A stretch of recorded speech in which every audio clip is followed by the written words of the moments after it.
So here's a fact worth remembering. If you want to think clearly, if you want to make wise decisions, you have to use clear and precise language. Here's another fact.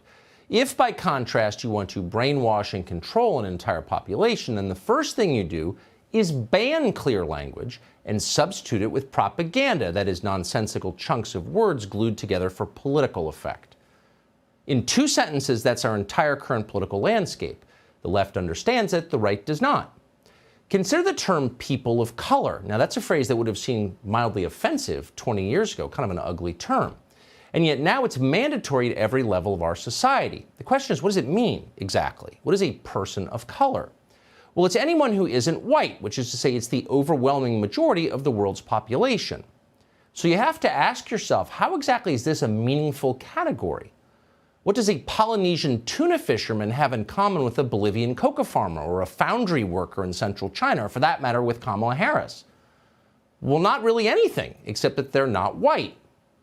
That's a pretty ominous way to define a huge group of people if you think about it. In fact, it's a racist way to define a huge group of people. Everyone who's white is not the same, and only an entitled white liberal could believe otherwise. No normal person could ever think that.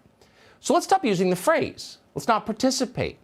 Don't use the term people of color. This is the crudest kind of propaganda designed to divide the country by race, so don't say it. What do you replace it with? If you're white, what do you call people who don't look like you? Well, if they're citizens of this country, maybe you call them Americans, because that's what they actually are.